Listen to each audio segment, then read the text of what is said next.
All right, thank you so much. I have 6 o'clock on my watch. And I do want to thank you all for joining this conference meeting. So there are a couple of announcements to make regarding this teleconference meeting. If the video conference is disconnected at any time during the meeting shall be stopped and reconvened once the audio and video connection is restored.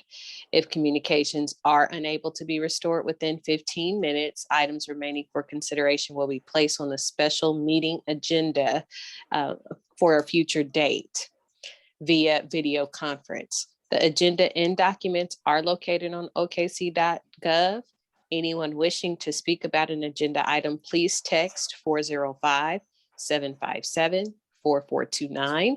Please provide your name, phone number, the item number, and the reason you wish to comment. And speakers will be allowed 2 minutes to comment.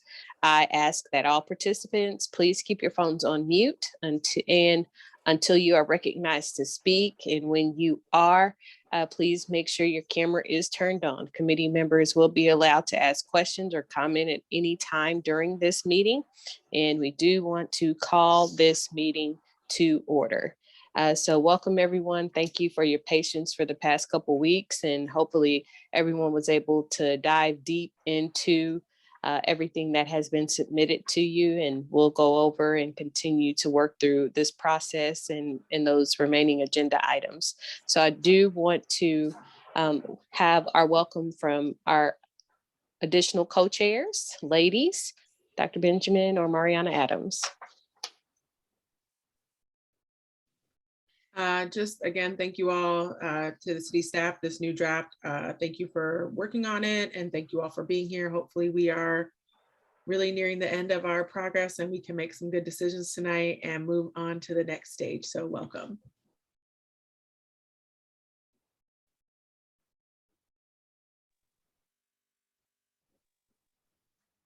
I'm not sure if she's here. I had nothing to add. Okay, thank you. All right, we'll move on to the next item. I have item number 3, which is the discussion / recommendation to the Oklahoma City Council of draft ordinance to establish a Human Rights Commission in Oklahoma City from the Policy and Legislation Committee, as well as our city legal staff. So I'm not sure who wants to pick up from there, whether it be our city staff, probably so, just so we can see what has been corrected and or changed, because I know you all received an additional draft this afternoon. So if you don't mind, if we can go over that, that would be most helpful. Thank you. Kenny, you're muted. Sorry about that. Okay. I was going to call on Rita if she feels up to date enough to go over the changes, since she got a free room and board in France for a month. So was on vacation at our last meeting. So I was going to let her take the lead this time. Okay. Well, good afternoon, evening, everybody. What I'd like to do is go through the changes. As Mr. Jordan indicated, you received the information earlier that told you that changes that are in bold are the newest ones. So let's go first through the recitals. And you see that the first one changes gender identification to gender identity in both places there. And then when we get to the declaration and policy, the change here is that we are adopting as our base area section 1702 of Title 25 of the Oklahoma statutes. And the reason we're doing that is because that, as we've been discussing, is the authority that a local commission has when they decide to form. The city council can do certain things, but this is the base authority. And so you'll see that it says based on that, and then there are some categories, and I want to call your attention to those specifically because we'll be discussing those in greater detail in just a bit. You'll notice that it says race, color, religion, sex, national origin, disability, or genetic information. So hold that thought, because we're going to get back to it when we get to the sheet that you were also sent just a little while ago. The second part of that is that we are saying, as a matter of policy, that Oklahoma City welcomes everyone in this city without limitation to do the following things. And those things are to have an equal opportunity commensurate with that person's economic capacity, not based on race, gender, or any of the other things that we've discussed, but commensurate with that person's economic capacity to purchase, rent, lease, or occupy housing. To also avail themselves of public accommodations in our city, equal opportunity for employment and the social and economic life of our city, to access all of the programs, services, and activities of the cities or any of its instrumentalities or agencies. And then we are making a commitment. That's what we're recommending, is that the city make a commitment that the city will utilize small business enterprises for city contracts whenever it's legal and practicable. And then a right to be free from the disparate consequences occasioned by the grant of unlawful preferential treatment to or discrimination against an individual or group who contracts with the city. And then the security of knowing that this city will utilize, whenever legal and practical, local businesses and individuals who are residents of the city of Oklahoma City or the state of Oklahoma for public improvement contracts. And this is the pledge that we're asking the mayor and council to make. All who come within the borders of Oklahoma City may lawfully enjoy everything this city has to offer, all without regard to race, color, religion, sex, national origin, age, disability, or genetic information. This is the part that I mentioned a minute ago. This is a part that it's really important to understand, that when we say sex in the previous portions, here is where we're specifically defining what we mean by that. So here we say that it's without limitation. It includes sexual orientation, gender identity and or expression, medical condition due to pregnancy, and marriage to a person of the same sex. Then national origin is deemed to include, without limitation, ancestry. So those are the opening parts of the ordinance. If you don't mind, I'd like to go ahead and go through the entire ordinance. And then if there are questions, then we can address those as well in order. The next section has to do with the makeup of the commission itself. There had been some discussion about how many people there should be. And I know that the number has been 9, 11. At one point, it was much higher than that. What is in the ordinance right now is a recommendation for 13 members to be appointed to the Human Rights Commission, with 5 of those being at-large appointments. And as you see here, the mayor will appoint everyone, will appoint the chair of the commission, as well as the vice chair. So that's a change from when you saw this last. The other change that, that you will see throughout the rest of the ordinance is it won't say every time the rest of the categories that I mentioned. It will just say sex. But that's fine, because we have the definition for what we mean by sex over on the other page: sexual orientation, gender identity and or expression, medical condition due to pregnancy, and marriage to a person of the same sex. So the powers that you will have are listed here. We didn't make any changes to those, so those are the same until we get to J, which says that you're recommending an ordinance that allows you to participate in or sponsor at least one annual forum or educational event designed to educate the public regarding human rights concerns. And you'll notice that we deleted of racial and other minorities. And it's an attempt to be inclusive. Human rights concerns should include everyone. And then there was an addition on the compliance officer. The recommendation is that the city manager, who appoints everyone except for city council appointed people like the city manager, the city auditor, and the city attorney, that the city manager would review annually the appropriateness of the compliance officer's part-time or full-time status. This person would be under the supervision of the city manager.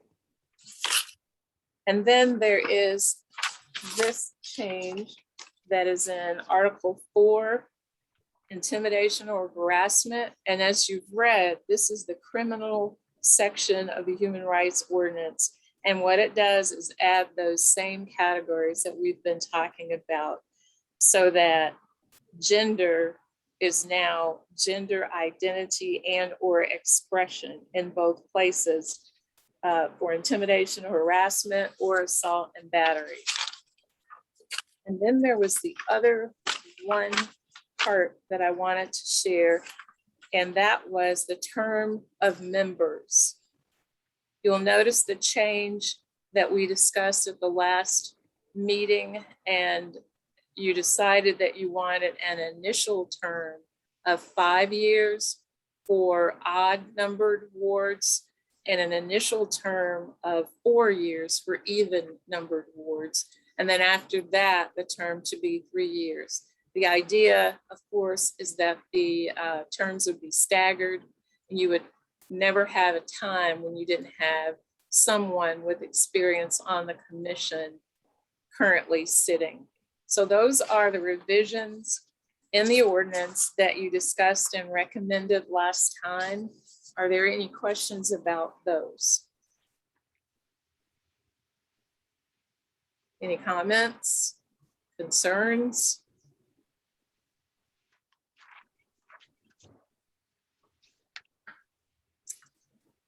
It sounds like people did their homework. That's good. I was just going to Okay. say thank you so much for including the gender identity and sexual orientation in the definition of sex. That's incredibly exciting and affirming for our community. So whoever made that happen, thank you. We'll pass the word. Thank you all for all your work on this. Rabbi? Just the comment of thank you. That was fantastic. There was a lot of detail that needed to get looked at, and really appreciate all that work. Thank you. I also want to echo the work that you all have done. Tremendously well done. Thank you, especially taking into account everything that we went through on 2 weeks ago, to take that and to heart, to put it on paper and make the corrections. We really appreciate that. So I know, are there any other comments? Because I'm reluctantly surprised, I must say, that there's nothing. Okay. Shall we move forward for this recommendation? I'm going to ask if we can have someone, let's see, do we have enough folks on here? There are 29 total. Got Okay. 18 members of the task force online. The rest are staff. So not quite yet. Okay, if anyone knows someone, please call them and text them, tell them we need them to vote. In the meantime, let's move on to item 4, and let's just have that discussion. And then we'll come back to item 3 and possibly item 4 as far as the recommendation is concerned. Now, Ms. Rita, would that be you, item 4, the discussion I'm- recommendation? I'm trying to look at Mr. Jordan to see what he would prefer. Sure, you can. I don't have the agenda in front of me as item 4, your legislative priorities. Yes. Yes. You can go ahead and go over those, Rita, and you might mention the question Ms. Couch asked us earlier about possibly expanding in the statute and making it more making it explicit that it would cover those additional sexual related items that we have used in our definition. The statute actually just says sex, but I think it's logical to the way we've defined it. I think it's logical that it would also include that sex just naturally includes your sexual orientation, expression, same-sex marriage, etc.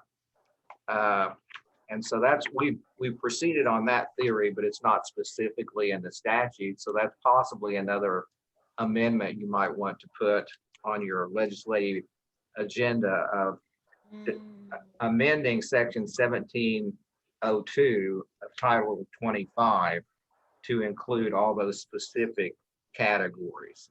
So you might want to consider that.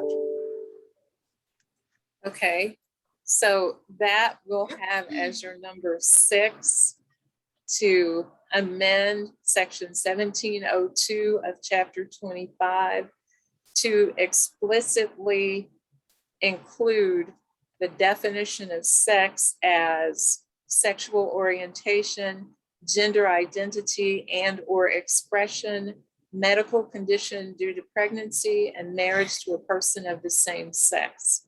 So that is number 6.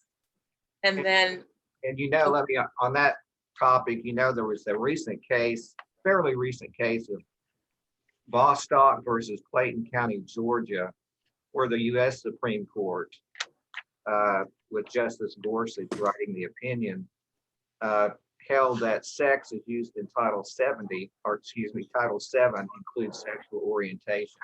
So that's perfectly logical to reach the result that sex includes all those concepts. Go ahead, Rita.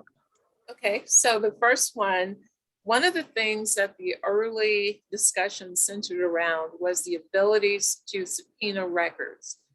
As has been explained, we don't have authority for that right now. So it is on the state legislative priority list for recommendation to the city council to pursue this.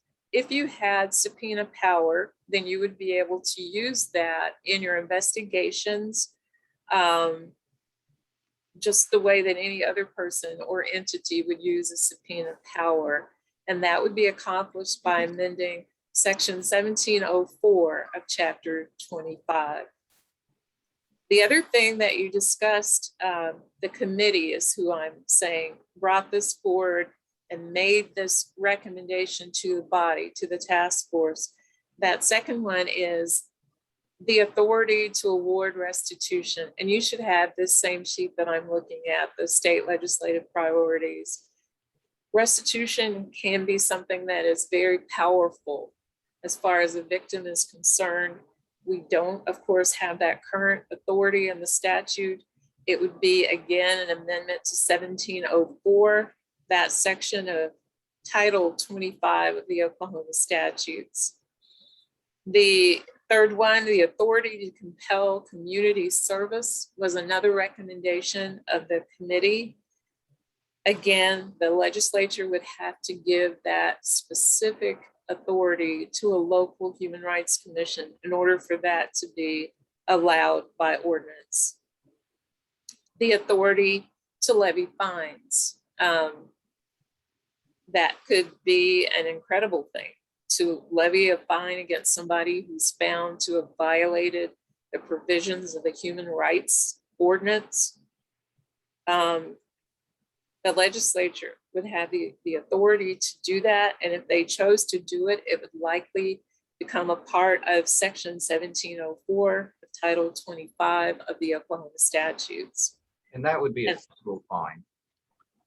That would be a civil fine, not a criminal fine. Oh, correct. Yeah, Correct. so in other words, it wouldn't have to go to municipal court. It'd just be the Right. commission itself would be imposing the fine. And that would be a part of the recommendation you would make. If, for example, there was a complaint and you determined that there was a violation of Chapter 25 of the Oklahoma City Municipal Code, and this specific thing was your recommendation, then you would recommend the levying of a fine up to $2,500.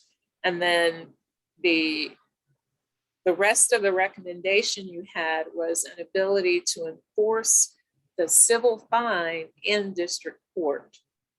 So the legislature would have to confer that authority on you, but that would be the process. You would levy the fine as a body. If the person said, well, I'm not going to pay it, then if you receive the authority to do so from the state legislature, you would be able to make a recommendation that a suit be filed in district court to compel the payment of the civil fine. And also, And then, in district court, you could seek an injunction. That was another one of the remedies that you originally wanted. And if you look at Title 25, Chapter 21 right now, it only gives the Attorney General that authority. So if that was added to the statute, then we could have in the ordinance that we could go to district court to seek an injunction to prohibit future discrimination. and that action would be filed in the name of the city, but on the recommendation of this body of a Human Rights Commission. Excuse me. And if that suit was filed and if the judge awarded the relief that you sought, then there would be that penalty assessed. Excuse me for a second.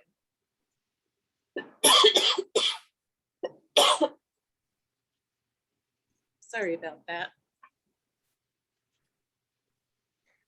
And just a quick note, we have one of the task force members, Quentin Hughes. He's a attendee. Is there any way to switch him over to panelists?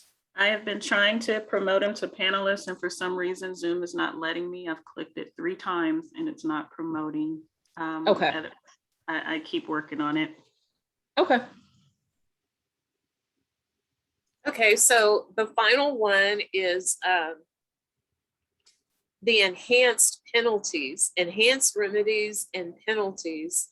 Uh-oh. Miss Rita, we can't see you. Councilwoman is gonna get There you me. go. I was trying to Thank click it. The fifth one is about enhanced remedies and penalties for discrimination and hate crimes. And this is another area that you all decided on about seeking this ability from the state legislature to enhance the remedies and penalties for discrimination and hate crimes. What we have right now in Article 4 of the existing ordinance is an ability to do certain things. This is an enhancement of that. And the first one, A, would be authorizing the city council to pursue an injunction or other appropriate redress in district court. That's something that I am not aware that this local commission has ever had, the ability to take an act of discrimination over to district court. So that would be quite the bit of power. And then the second enhanced remedy and penalty that you are recommending as your legislative priority to the state legislature is to allow the conviction of a hate crime in a municipal court of record to be a predicate for a felony. Yes, it's just gotten really hot in here. To be a predicate for a felony under state law. And if that happened, then a person could actually face felony consequences, including prison time, for violating a provision of hate crime laws. So that is that second part.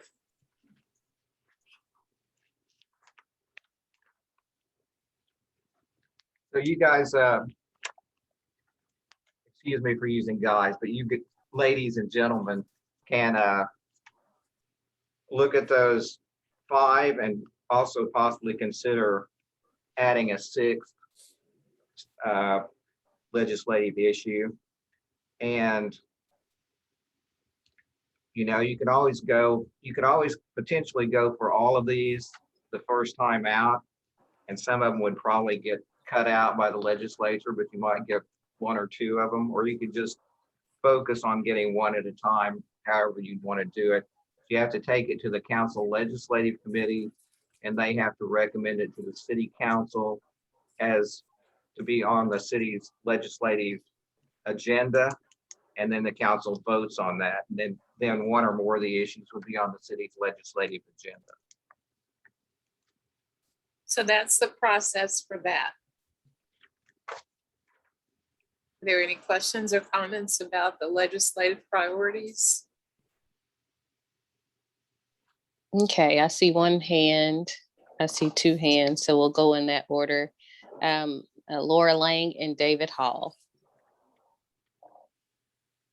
My question is whether or not getting it on the city's legislative priority list is the only avenue for this group of people or a subset thereof to advocate for this legislation?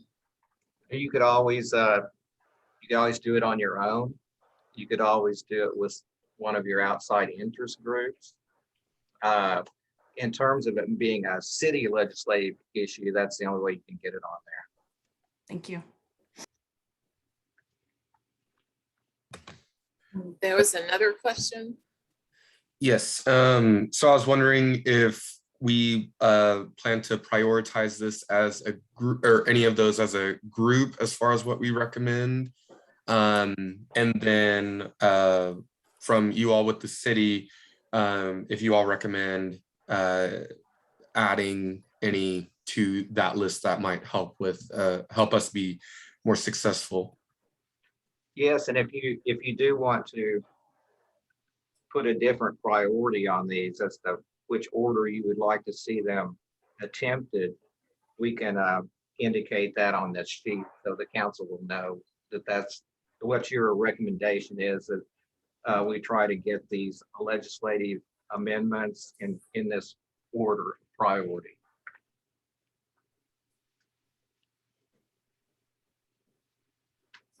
If you wanted an opinion about the priority, of course, you guys are free to choose whichever you like, but it seems that you would never get to the rest of the categories unless you first had a subpoena power. You might not get all the rest of the information that would be required to make a decision about whether restitution or community service or fines or enhanced penalties or any of that, if you never could resolve the case with all of the facts. Subpoena power would allow you to request it, and you wouldn't have that ability otherwise. I mean, the person might not turn it over without a subpoena. So I have a question about subpoena power. So who has subpoena power now? Is that just, I mean, where does that kind of reside within the legal structure now? Well, attorneys can issue subpoenas. And so you have a whole floor of them, 2 floors and another section of people that can issue subpoenas. So in this instance, if a subpoena was warranted, it would likely come through our office. District. The request for soon. Basically, a subpoena can be issued under the Title 12 rules on a civil case.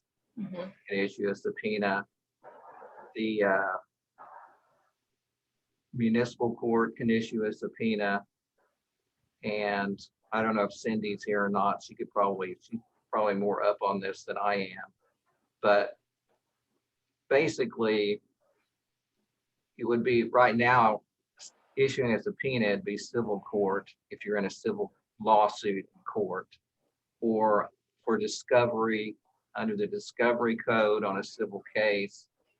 And then again, I imagine I'm sure a prosecutor can issue a subpoena to bring in a witness. So it's basically in a pending court proceeding. And if you sought that, I mean, the legislature, if they chose to do it, could fashion your subpoena power And I'm sure, however it was. I'm sure that state legislative administrative agencies probably have subpoena power too. We've just never practiced in that arena, so I don't know exactly what their authority is, but I'm sure they must have subpoena power because they hold administrative hearings and things to bring people in to testify before them. So essentially you need some kind of a statute that authorizes a certain body, whether it would be the city council or even just directly the Human Rights Commission, to issue subpoenas to people to force them to come in. And that would be what you would decide further. Did you want it to go through the commission itself? Did you want it to go through whomever was staffing the Human Rights Commission? So that process is something that you would want to consider and decide before, of course, it went to the legislative committee for recommendation to the state. Are there any other questions about the legislative priorities?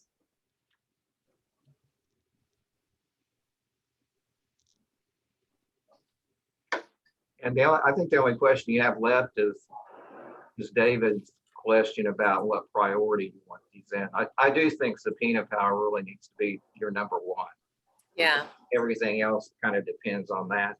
And you could probably throw in the amendments to section 1702 to include, say, sexual orientation, expression, same-sex marriage, and all that into the statute with virtually any of these. So, I mean, your first attempt might be to get subpoena power and also to expand the categories, and maybe you want to throw in one of the remedies like community service or restitution. Start small and then go for the tougher stuff later. Yeah, you could. So that's a good idea if that's what you decided to do, to go with the first one, subpoena power, and then the add-on, the one that lists those categories as Mr. Jordan is describing. All of them, of course, but in terms of priority, maybe 1, 6, and then the others could just fall in line. So just something to think about and to decide about. I see we have a hand, and I see a couple hands. So we'll go in the order that I saw them raised. Seth, and then Miss Valerie. Thank you, Madam Chair. So on the subject of kind of like the priority and the order, I agree that yes, we should probably do it subpoena power first. I've been out at the legislature 13 years. I would be very reluctant to stack anything else on top of the subpoena power. Like, that's a very big ask of the legislature. And I think that whenever you start adding on those additional items to that bill, you start really jeopardizing and risking pulling off some votes. So I would say our first ask should be subpoena power. And then the 2023 session is when we go in and make those other asks and build on it. But I would hate to jeopardize losing subpoena power by doing such a big ask, would be my just kind of 2 cents on that. Thank you.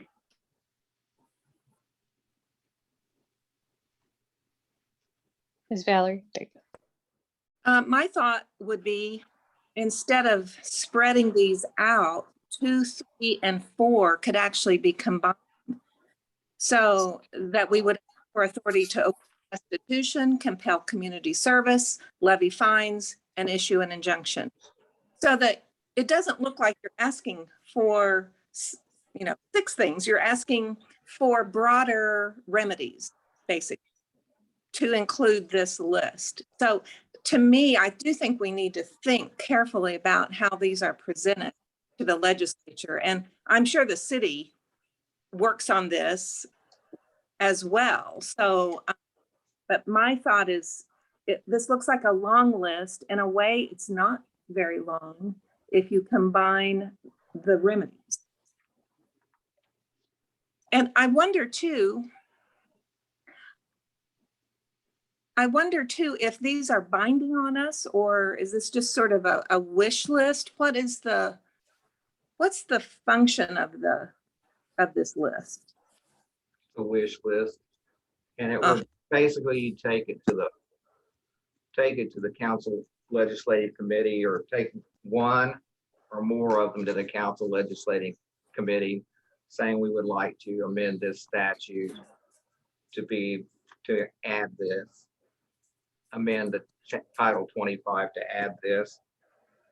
And in terms of what might be the easiest to get in as far as the remedies, probably the legislature would seriously consider making a municipal court conviction of a hate crime a predicate for felony under state law, because you're always going to have the district attorney's going to make the final decision whether or not to file it as a felony in state court.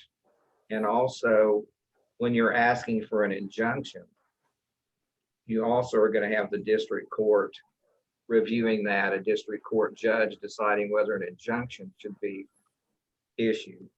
So they're going to view that as having the district attorney and the courts being a buffer between the Human Rights Commission and the city and the respondent in the case. So that one might be something to think about as for a remedy first, but you really, to be able to really do anything, you're going to need subpoena power.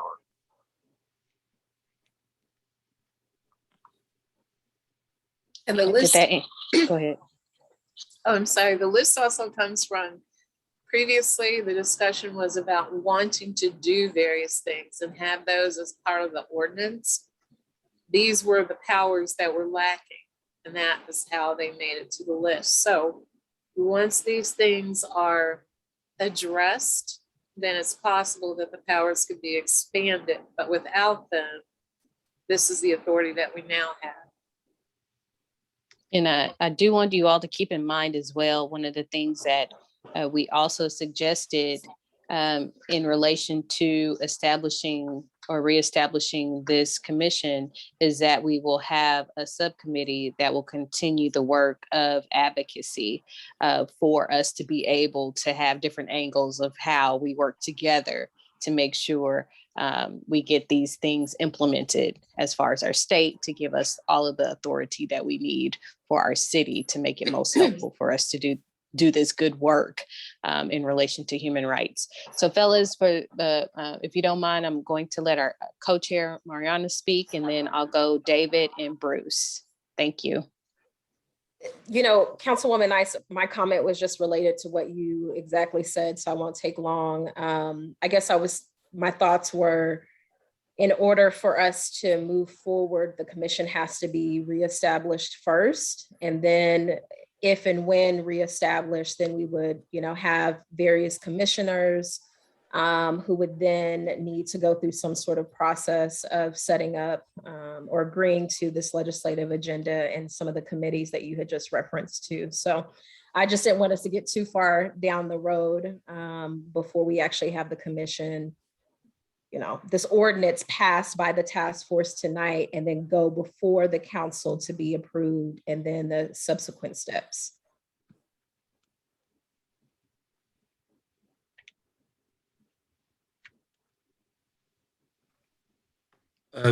Yeah, so for me, I want to echo the subpoena power. There's really not much we can do without that. This probably been the largest discussion that we've had thus far.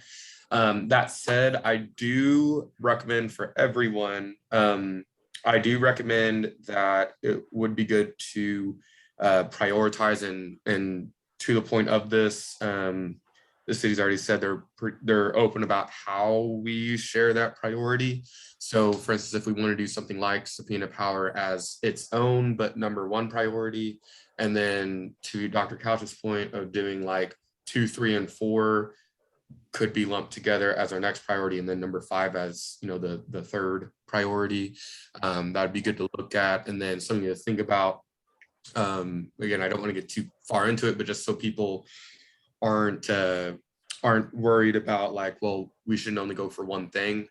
We can spread them out in the sense of we could have 3 different bills, knowing that subpoena power is our #1 focus, and then we don't have to worry about potentially killing the whole bill over stuff that, while reasonable, might take away some votes.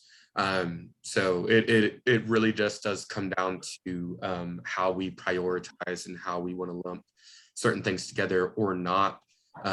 But I just don't want to get too far into the weeds on that. But I would just want us all to be mindful that we can push for things in a strategic way.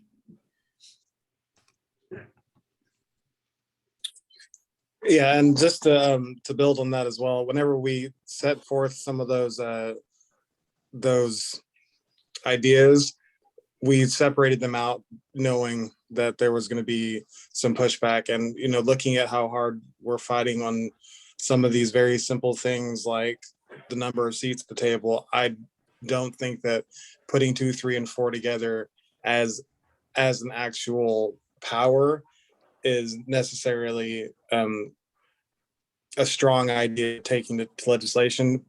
You know, setting them on the same priority level, I'm good with that, and spreading out throughout that legislative year. But lumping them together as one power that would grant us all those things, as much as I love that idea, I don't think it would go over very well.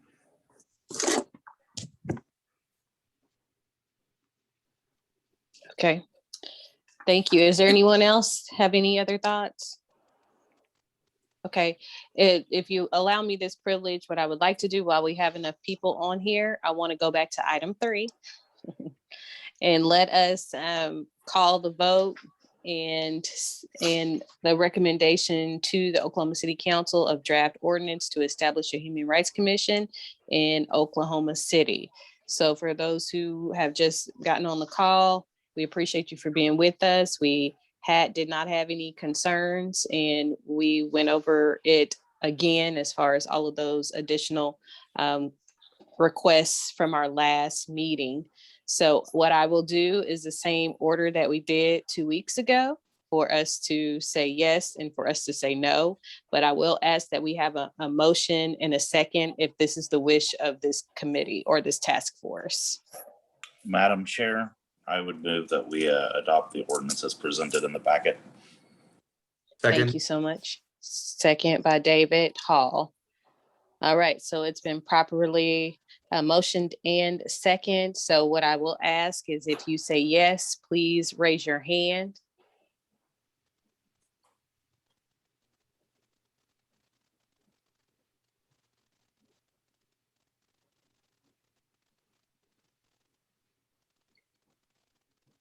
Okay, I see 22 hands raised for a yes.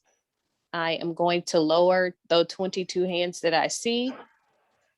And I will ask for those who say no, please raise your hand.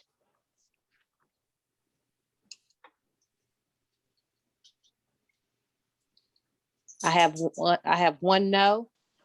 Okay. Miss Anna, are you yes, or did you already vote? Ms. Harmon? Okay, yes, I got you. No worries. Okay, perfect. Okay, so. Okay, thank you. I voted yes, sorry. Thank you so much. All right, so I will take that as 20. I'm going to say, did she vote previously? No, you have. We didn't have her hand raised. Sorry, Councilwoman, you have 23 members on the call, so everyone has voted. Thank you so much. We are unanimously approved for us to move to the next phase. Y'all, where is the celebration button, the love button? I don't know. We need them all right now. Woo. I know that Rita and Jared are happy. Yay! So I'd like to thank them for all the work they've done. I've only been involved the last 3 months, but they were, I don't know how long they've been working with you, at least probably a year or so, but About a year. they did a great job. Since July, I want to say July of 2020. So it's been over a year, really. And we appreciate your patience and your thoroughness through this whole process. So we're giving you your virtual flowers while you can somewhat smell them now.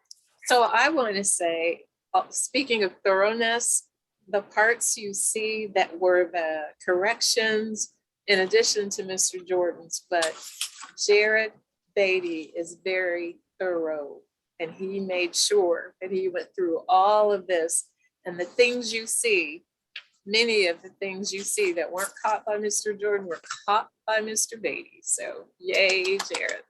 Rita and I did section 25-1 together, but Jared did all the rest of it. So he basically drafted them up exactly the way you wanted the amendments from last time. Well, whoever y'all want to give credit to is fine, but we give it all to everyone that has been engaged in this process, including every member of this task force. I mean, this has been a lot of work for all of us, and for us to stay diligent in this process, especially with all the things we have going on around our city, around our nation, around the globe. We really appreciate you all for being a part. All right, so I want to go back to agenda item number 4, if you don't mind, to see how we need to move through this process of our legislative priorities. And it had been suggested that we look at possibly subpoena power in item 6, this addition, item 6, which is amending the section, is it 1704? 1702. 1702. Okay, section 1702 for sexual orientation. So I will ask after David speaks if we can maybe see how that goes, maybe getting a motion in a second. And Ms. Jane, you all walk us through the process once more of how many we can suggest to this committee and how that would work, please. So I just wanted to, just to make it a little more expedited, I just wanted to recommend that maybe we just vote on priorities first, like of the 6, no matter how we decide to lump or not. And then after that, once it is firmly established what the priorities are, then if people decide to lump some of them together or not, then we can have that discussion. But just that way, that those 6 are over and done with if by chance, a vote does fail or something like that. I'm very comfortable with us working that out. I will ask Ms. Jane and maybe Ms. Rita again for just the clarification so everyone understands how many or what this process will be and how we're going to move forward after that is taken care of. Jane can tell you about process, but I wanted to be clear what we mean by sex in number 6. It's not just sexual orientation, it's also gender identity and or expression, medical condition due to pregnancy, and marriage to a person of the same sex. Okay. And then also ancestry. Yes. National origin includes without limitation ancestry. So both 1 and 2 would be included as your number 6.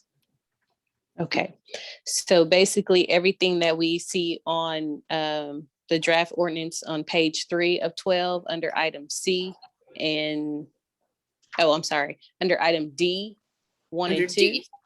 D 1 and 2. Yes, thank you. Yes, D 1 and 2 would be priority number 6, everyone, just for clarification. I written it down just, but I was shorthand. So thank you for that correction. All right, Ms. Valerie?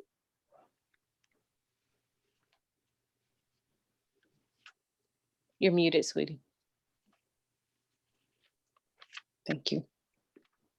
There we go. I think I would like to make a motion that this list be given to the Human Rights Commission once it's established. And as a communication from the task force to the commission, rather than binding their hands on a list, we give them this list and let them work further on it with current information about the legislature and strategic information that might change the priorities. I just hate to bind the commission right away with an ordered set of priorities. Is that possible that we could just proceed that way rather than voting about something beyond that?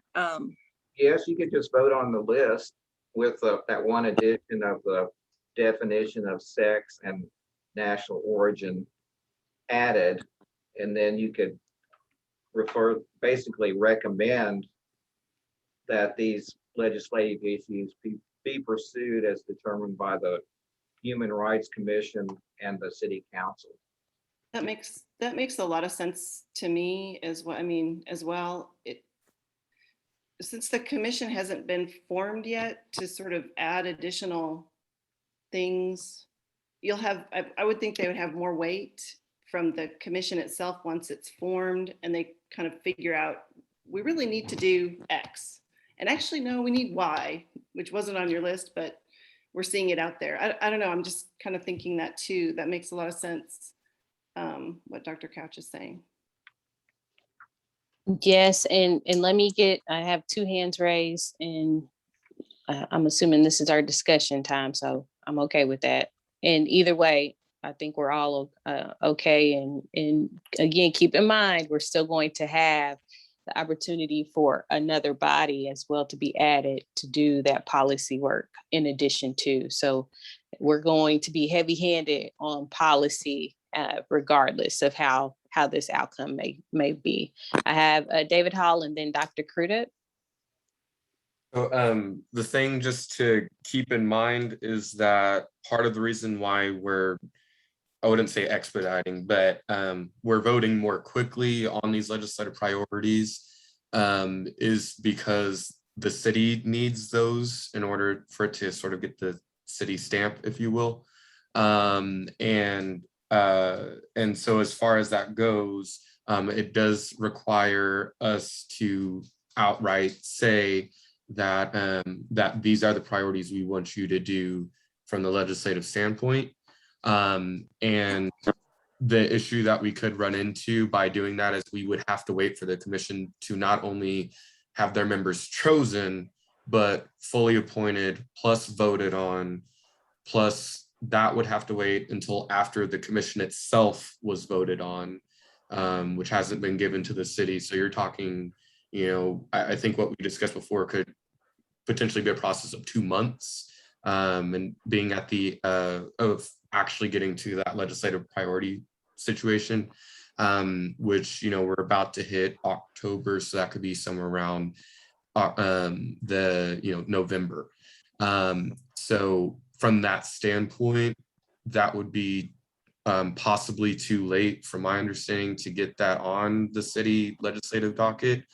And not to say that they wouldn't do it, but that is the issue that you're going to run into. So I definitely understand where you're coming from, but unfortunately, this isn't June or July.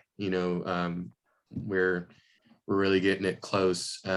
So and there's no reason why, as far as these priorities go, that it has to be binding in the sense of these are the only ones that they work on. It's just more of, these are the ones that we're giving our blessing and we for sure want to be worked on, knowing that it's expected that whatever else needs to be done or prioritized, whatever, it will be worked on, as Councilwoman Nice said. Also, David's absolutely right on that. And if you consider this is going to be an ordinance that's amending the city code. We have a 3 hearing process. It has to be introduced. It has to have a public hearing on it. And then we have the final hearing. So you're talking about 3 weeks there. So even if you're talking about 3 counts, not 3 weeks, 3 council meetings. So that's actually 6 weeks right there. And unless it's adopted with the emergency when it's passed, it won't become effective for 30 days after it's passed, after it's published, actually the next day. And then, so you're really probably looking at sometime in December before it would even be effective.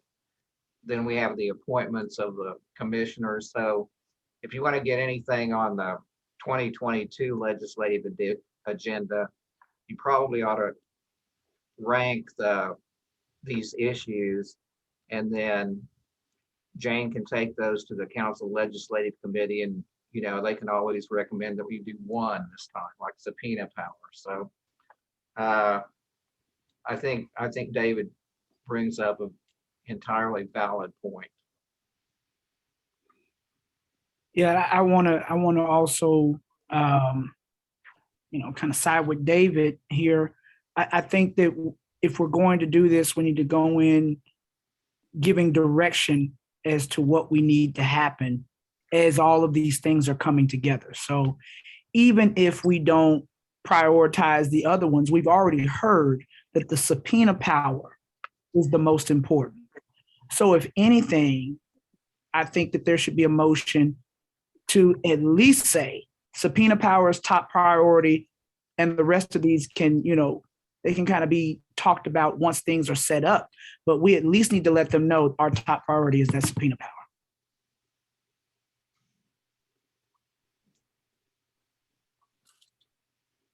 Seth, I see your hand. Thank you, Madam Chair. Something to just also keep in mind is that under the joint rules established by the House and the Senate, a bill request deadline is December 10th. So to even get the process rolling at 23rd and Lincoln to get a bill going, it has to be initiated by December 10th. And given the timeline that I think we all just heard, I don't think that it would be possible to have all of the hearings done and the appointments made and the first commission meeting happen before the December 10th bill request deadline for the legislature. So I would just kind of throw that out there that we got, if we choose to delay this and to let the commission make the determination of legislative priorities, we're looking at the 2023 legislative session, not the 2022 legislative session. Dr. Couch, what are your thoughts? Well, I did not realize the time frame would be so lengthy. I suppose, given that, I'll withdraw my motion, and it's with my understanding that then these are recommendations from the task force itself. They won't come from the commission. They'll come from this body and go directly to the city's legislative committee, right, for consideration. That's correct. I think that's fine. I know that everyone's eager to advance this in ways, that might require action right away. So I'll withdraw my motion. Thank you. Thank you for that comment. Mariana? To Jane's point, or city staff, if the commission hasn't been voted on by council to reapprove or reestablish the commission, what happens to that legislative item? Is it just kind of floating in midair until the council approves to reestablish the commission? Like, I guess that's my question, is if it hasn't been voted on to reestablish it, what happens with the legislative items that are being advocated by this group? That's a good question. I mean, you're a committee appointed by the mayor. So essentially, you're making a recommendation that you expect a recommendation that the city pursue these particular legislative issues I think that's sufficient for the city manager to go ahead and take it to the legislative committee. Even if you just go with one of them to begin with, I don't think that's a problem. And I would anticipate, since you voted to recommend the ordinance, that we'll be able to get it introduced at council at least by the second meeting in October and maybe the first meeting in October. Well, Okay. the legislative committee meets at the end of October, so, but it can just be there as I mean, that's kind of one of those things, you know, should the HRC be established, we would then pursue this legislation. I mean, that can Okay. be Okay. presented in such a way that if it doesn't happen, then the other doesn't happen. So that's, Okay. there's flexibility there. Okay. Thank you. I anticipate that you're not going to have any trouble getting the creation of the Human Rights Commission at all. I mean, you know, maybe some of the provisions might be subject to discussion, but I'm sure I would be totally and completely shocked if council doesn't adopt it unanimously. Well, stranger things have happened, so I'll say that. You're on the So record, Kenny. and that is on record. So, I mean, while Wish I that on us. definitely hope so, and I believe because we've done this hard work that it should be. We have to remember the times that we are currently in as well. And also, I forgot my thought after that, but Dr. Benjamin. Yeah, I just wonder, so I know we're sort of feeling antsy about it, but I also want to say, remember that the order that the list was in already came out of the legislative policy group. So it wasn't a random order. It was through a 2-hour discussion essentially that put them in that order. And so I am willing to hear an amendment. Like I think the number 6, given what the staff, the lawyers have said, I believe that maybe it should be 1, 6, 5, 2, 3, 4. But like, I don't know that I want to spend time like tweaking 2 before 3, 3 before 2. I think we sort of had like, I guess I'm more to Dr. Couch of like, can we approve these 6?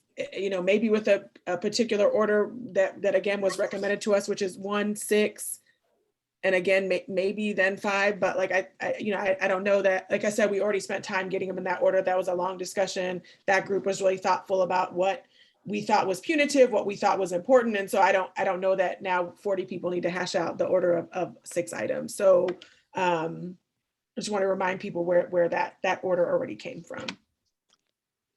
Point received. Thank you for that, Dr. Benjamin. And that is correct. We went through this with a fine-tooth comb, and I do agree that item number 6 is most important, especially with it being drafted in our ordinance. So that should be a couple of our priorities. So what I'm thinking, and someone else, if you may, that we look at, and David, since you were over that policy and legislative committee, that we make, if it's okay with you, we look at how we recommend this for subpoena power and possibly the item number 6. Right, you could do that as 1 and 1A if you want, or 1A and 1B. Basically link them together, or 1 and 2, whatever you think.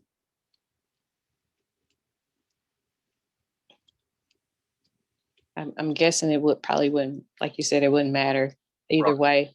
Okay, David. Oh, I was just gonna say, or I guess just clarify. So you're saying do subpoena power as its own thing, and then everything else is priority 2, or are you saying like that 6th one is number 2? Okay, 6th one, yeah. Okay, yeah, yeah, that'd be fine. I would say I would recommend separating them. I have a feeling it would be okay to have everything recommended, but there is always a possibility that someone feels the need that, well, since it's 1A and 1B, that they include it all in the same.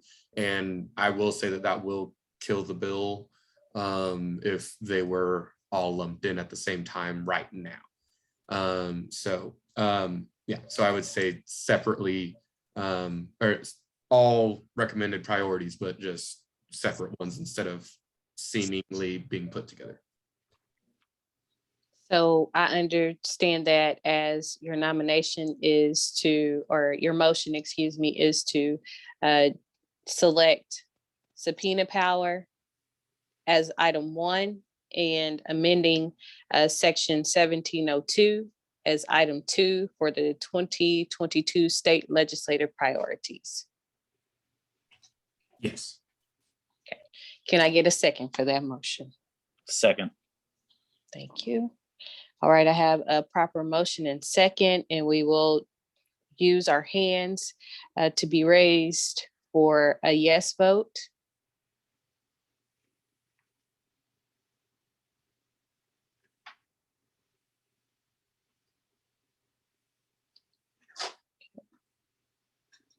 Let me raise my own hand.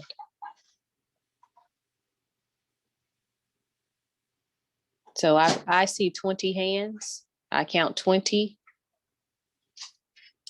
I'm going to lower all the hands at this time. Are there any no votes?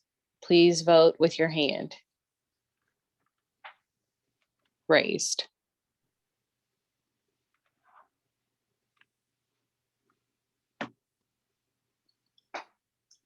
Okay. Okay, my question, I only see 20, so I'm wondering if we have enough for this. So you That's previously had 23. 3. Yeah, we've lost a So- couple people. It's just your quorum is 21, so as long as you have a majority of the quorum, you're fine. But I only counted 20 hands, so we lost somebody. So what I'm going to Madam do. Vice Mayor, Yes. I actually saw 21 hands. Did you say 21? Okay, y'all better tell me something. Thank you. All right, so I'm gonna say that's unanimous. Okay. The unanimous approval for us to move forward with the recommendation for 2022 state legislative priorities. Item 1 being subpoena power, and item 2, which will be amending section 1702 for the language that has been placed on page 3 of the ordinance that will be recommended to city council. Are there any questions in relation to that? Okay, now we will move on to item 5, discussion of our next steps, proposed ordinance to city council. That's item A, and item B, status of the Human Rights Commission Task Force. And I'm going to assume, Mr. Kenny, is that on you? I think those are my items, but. Okay, I'm so sorry, Dr. No, B. it's okay. No, because I think it was just, right, like, but I would love to hear from the city staff just to make sure that we understand that first point, like what is the process? Like you said, we have to go present it, public hearing, then it's voted on. And then I was just gonna say on the second one, this was just my item, which was, obviously there's a lot of people on this task force. And as we know, we're only asking for 13 commissioners. And so I just wanted to make sure that as a co-chair, we reminded people, we do hope that people on this call apply to be on the commission should it be reestablished, but also recognizing that given this discussion, there are other ways that people can continue to serve. But I don't think that we're going to keep the task force going. I think that we sort of see those clear delineations that some people will apply and be appointed to the commission, and then some people will serve as a supportive sort of legislative. That might be something that you're passionate about and you continue to work on. And so we just wanted to make sure, obviously we have been very thoughtful about how we craft the body, should it be reestablished. And that we do hope that people who have already sort of committed in this work do submit their name, even though we know we're not all going to be picked. So I just want, that was like the last thing I want to say on point B, but sorry, Mr. Kenny, if you want to explain the process to us. Oh, no, so basically, yeah, the process is really what I've already covered. It would be introduced at the council, probably in October. That would be an introduction meeting, and either Rita or I would present it to the council, and then anybody that wants to be down there can sign up to speak on it in support. And then council would vote to introduce it. They might have amendments at that time if anybody does, or they'd probably just introduce it. Then the second hearing would be 2 weeks later, would be a public hearing where anyone can kind of appear to speak about it. So you could appear then and speak in support of it. And then the third meeting 2 weeks after that would be the final hearing on it, where you would then have to have any final amendments that someone wanted to move. But then you'd have a vote on those, and then you'd have a vote to pass the ordinance. Nikki or Joe Beth would make that, and one of them would second it, and then council would vote on the ordinance. So, and the legislative committee, Jane would just take your recommendations on the 2 for the 2022 and take that to the council legislative committee. It can be presented by Jane, or it could be presented by Rita, or I think you just have 3. How many members do you have on the legislative committee, Jane? There's 4 total. 4. Vicki, are you on that? No, it's the members But are Stone Cipher is. Mayor, yeah. Okay. It's Mayor, Councilman Cooper, Councilman Stone, and Councilman Stone Cipher. So to avoid a quorum of the council, you could have Councilman Cooper present it to the legislative committee. And generally at that phase, I introduce, most of the things. We don't have a guest speakers come in. And we can have Rita there too. We normally have Amanda or Laura McDevitt there, but Rita can be there too to discuss it and the whole process you've gone through. So that would be on the legislative issues. And then the other way is how the ordinance is adopted. And the only thing I'd say on the ordinance adopted, the reason I'm confident that council will adopt the ordinance is because, and create the Human Rights Commission, is because they'll get tired of seeing that all 40 of you come down after that and speak under citizens to be heard for 3 minutes each until they adopt it. So I'm sure they're going to adopt it. And I would expect to see y'all, just like we had to go through 4 hours a few weeks ago. I want 4 hours for this too, if we have to. Let it be on record that I'll be down there. They don't.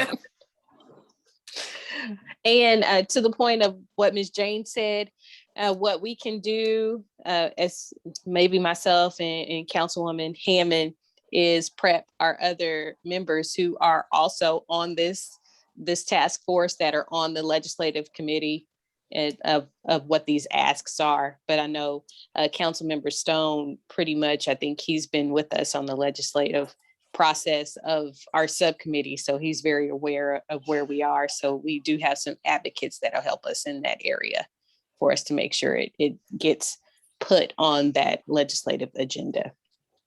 Now, Mr. Kinney, I know one thing you said previously, but I want you to ensure or say no to. We can pass this ordinance and we can do the emergency for this ordinance as well, correct? You can, yes. You can move it as an emergency. Okay, so what that. Yeah, final hearing date. So we would add, if you want to, we can add an emergency clause to the ordinance.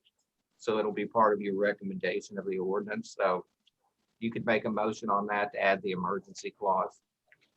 Okay, and for you all, what that means is that it will not take 30 days for it to go in effect. It will go into effect immediately for this commission to be established. And I think that's the best way for us to move forward, is to go ahead and put this into effect immediately, especially with the work that has been done and taken place. All right. If there is nothing else on item 5, I'm going to move to item 6, members to be heard. Are there any members that would like to be heard? What time is it? Y'all better come on, 7:15. All right. We'll move.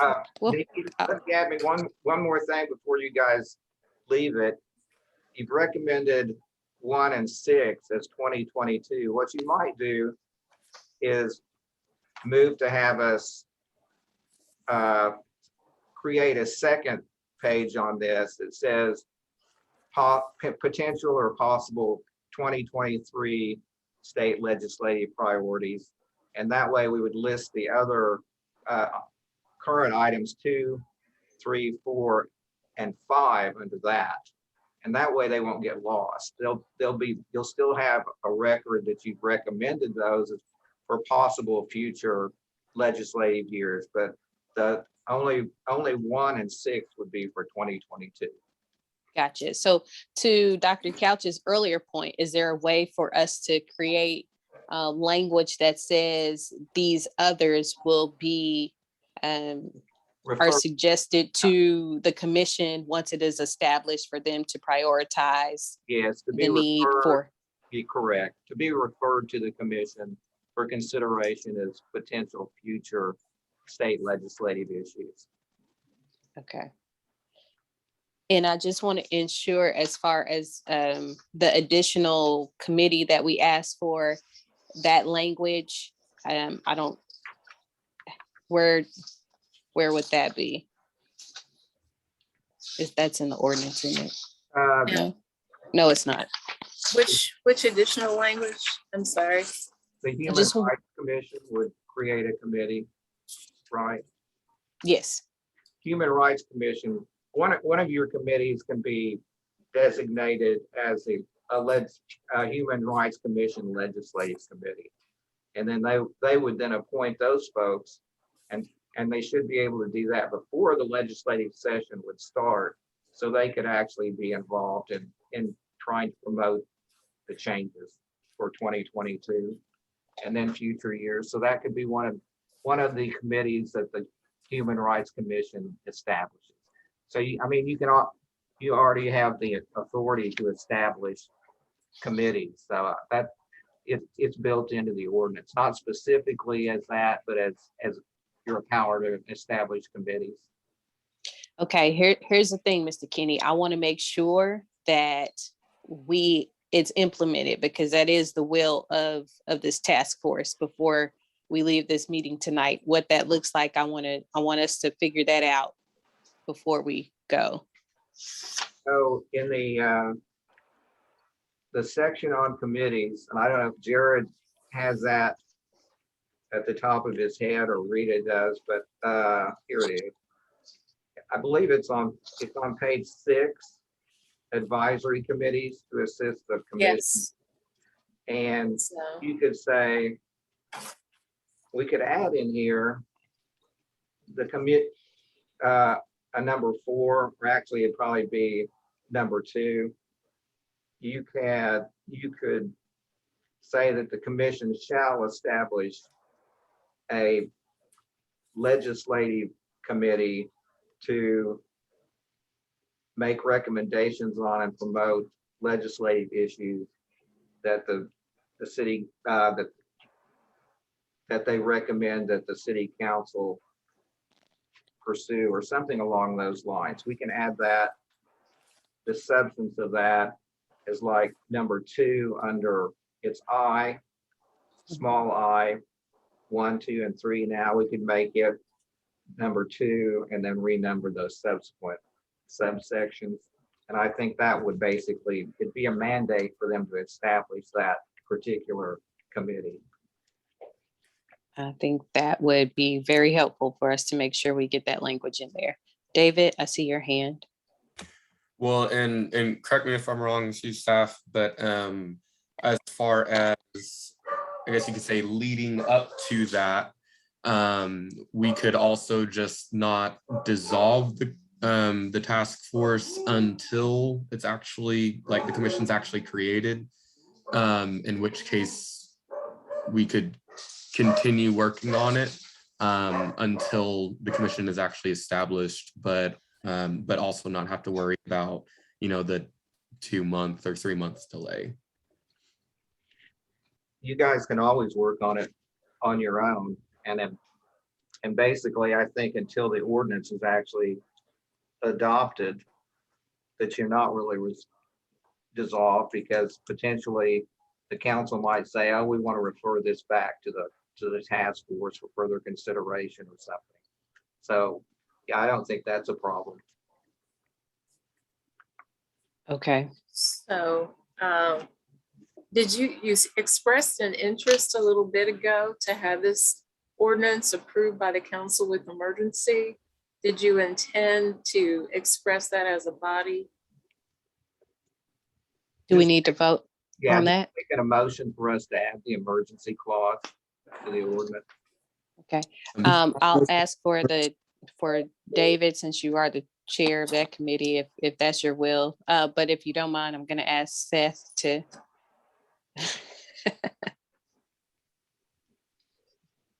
No, I'm good. If David wants to make the motion, I'm happy to second it. I Okay, was thank just you. gonna suggest that, and I'm gonna make it, but I would just suggest that we also add the language that you recommended with the motion, so that way it's all together and it's official. So I'll motion to add the emergency clause and then the legislative committee mandate with the language that we discussed. Okay, so I'm gonna take that, thank you. I'm gonna take that as a motion to amend our ordinance to include, as far as our recommendation, to include the additional language for item I on page 6, and also move this ordinance for emergency as the will of this task force. And I have a proper second for that. Okay. I see 34 hands, so if I see 21, I think we're good. Oh, I don't even have to ask you to raise them. Y'all just ready, huh? And so the final motion you ought to make is to have us make a separate page 2, a separate sheet for legislative issues that are now listed as 2 through 5. And that way we can make those be referred to the Human Rights Commission and their legislative committee, legislative advisory committee, or whatever we call it, for consideration as potential legislative issues in 2023 and future legislative years. Okay, if you don't mind, what I'll do instead, since we were in the middle of this vote, we'll just have a separate one. Okay. To add that. All right, so I'm gonna lower the hands. I counted 21 before I did that. So, okay. Thank you. And if we do, Sade, did you have a question? Okay. So now what I will ask is, from what we had heard from Mr. Kinney, David, if you are willing to make that motion. Yes, yes, I motion to do what Mr. Kinney said. That. I second. No, I can't vote. Go ahead. I will second the motion. I believe it was to refer the remaining legislative priorities to the commission once established for review and work with the legislative committee. Is that what we discussed? Yes. Yes. Yep, I second that. Okay. Clarification made. All right. So, okay, y'all go ahead, put your hands up then.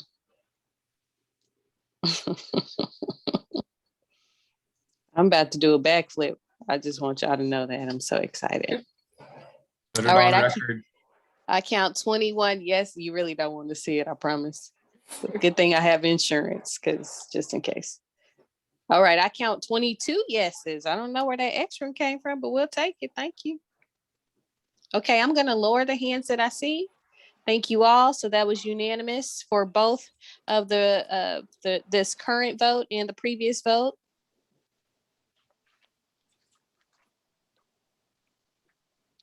All right, so with that, I will move to our next item on the agenda. Are there any members from, let's see, any public comments? Do we have anyone sign up to speak, Ms. Jane? No one has contacted me. All right, perfect. Y'all, it's 7:24.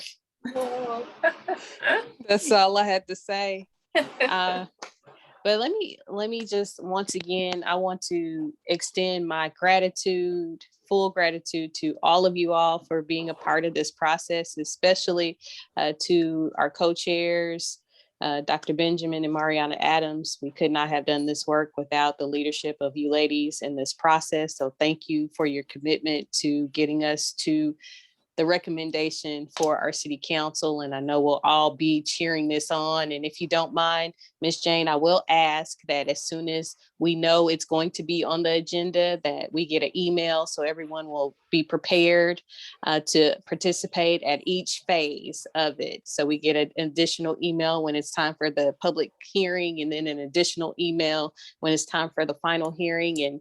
And maybe after that final hearing, we can gather safely and celebrate. So I hope that's one of the things we can all do together. I'm going to, if there, ladies, do you have any other comments? Dr. Benjamin or Mariana Adams?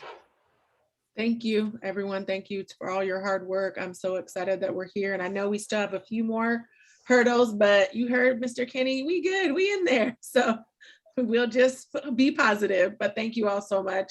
This has been really great.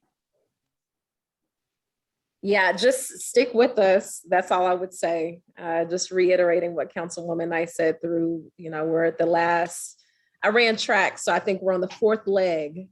All right, we're passing the baton and the fourth leg. Let's take it through the finish line. Thank you again to the city, to all the task force members. I appreciate each and every one of you.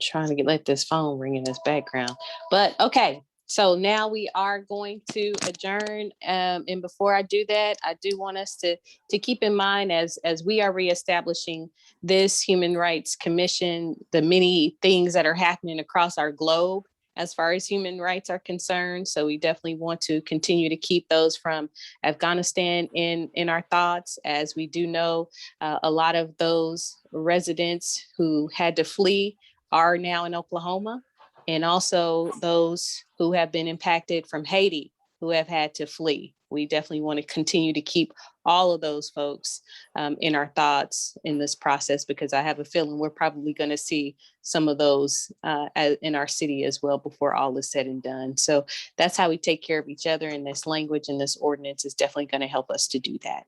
So with that, I say we are adjourned at 7:27. Have a wonderful evening and looking forward to the next part of this phase. Thank you so much, everybody.